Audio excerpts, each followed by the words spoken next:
What is going on, ladies and gentlemen? Today is Wednesday, July 20th, 2011, and I was asked a very interesting question by one of my favorite YouTubers named Silver Mongoose Videos. One of my earlier videos I mentioned, as of now, I think my choice for my only next generation console, because I did say I'm only picking up one next generation console, at launch anyway, is going to be the Wii U, and that really surprised him, because I did mention a long time ago, I don't even own a Wii this generation. I had one for 2 weeks, got bored of it, and brought it back. Beyond the motion control gimmick, it didn't really do anything for me, and there wasn't the slew of first-party titles back in 2007 that there are now, so after 2 weeks I just brought it back. I got sick of it. So when I said that the Wii U is going to be my console of choice next generation, he was shocked by that and wanted to know why. And the reason why I made that choice is really simple. See, for everyone who's too young to remember, way back in the day, hell, even before the GameCube, the Nintendo 64, Nintendo was the company to go to for both first-party and third-party titles.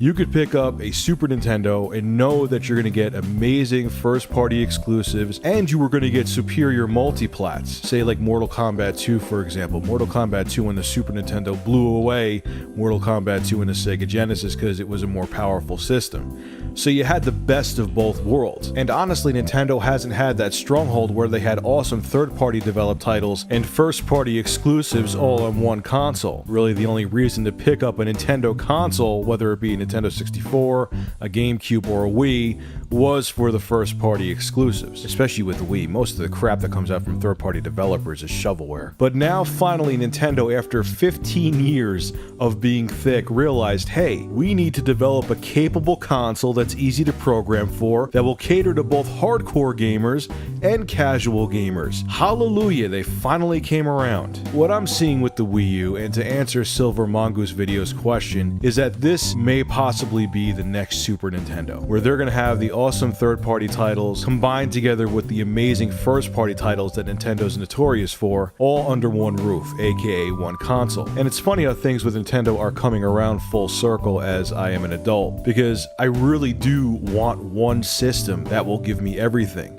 I love Nintendo's first-party games, but I also love, equally as much, all the third-party titles that come out from third-party developers. And if I could have the best of both worlds on the Wii U, like I did with the Super Nintendo back in the day, especially with how busy I am now, that'll be amazing just to have one system that will give me an awesome software lineup. Keep in mind, as I say this, I have nothing against anyone who owns multiple consoles. Hell, I do right now. But as I get older and I see my time diminishing, I'd rather just have one system and know it's going to satisfy my needs. And as of now, the Wii U seems to be the console that will do that. So there you go, Silver Mongoose, you got my answer, man. Now things are going to get interesting. I want to talk about what I think Nintendo needs to do to make the Wii U become successful and be the industry leader of the next console generation. The first thing Nintendo needs to do, they need to make the Wii U affordable at launch. I know what every fanboy is going to say. They're going to be like, oh my god, what are you expecting to do? Make it like $150 to $200? Like, come on, it's a brand new console, jeez.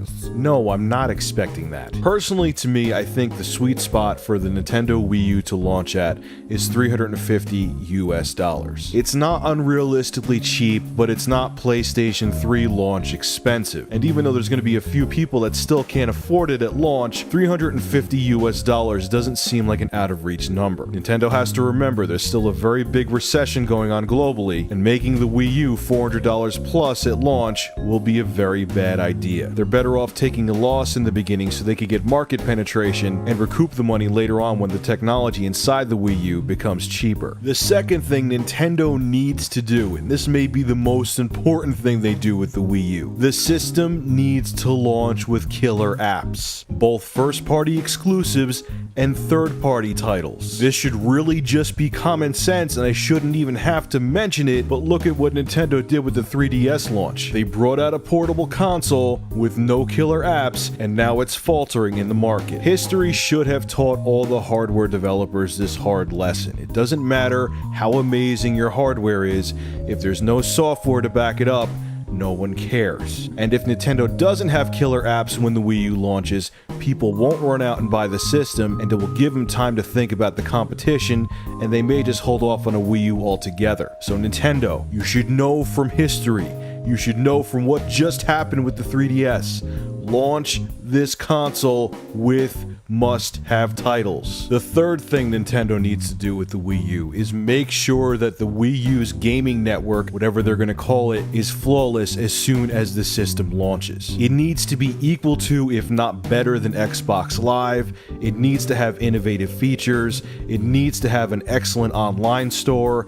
The online multiplayer needs not to lag at all. It needs to be rock solid and kick-ass, because the original Wii's online gaming infrastructure, yeah, it sucked. And if you don't make a complete 180 with the online gaming aspect of the Wii U, people are going to go elsewhere. Online gaming is the biggest seller of consoles now. And Nintendo, you have to accept it and come out swinging with the Wii U. You don't have a choice. And the fourth and final thing I think Nintendo should do, maybe not right away, but in the very near future, is embrace digital distribution. It's going to become the future anyway, so Nintendo, you might as well accept it and perfect the way you're going to sell downloadable software. Let's face it, I know Nintendo, Sony, and Microsoft want to make the used game market go away, and as much as I don't think used games are piracy, if they make purchasing games via digital distribution very affordable, I'll embrace it with open arms. For example, Nintendo, say a new software title comes out, whether it's first party or third party, give people an incentive to go through your online store and purchase it. For example, make it $10 cheaper if they purchase it through your online service. Also do what Steam does. Steam has daily deals, they have weekly deals, they do huge specials like they did with the Summer Camp special, where games that normally costed $30, $40, $50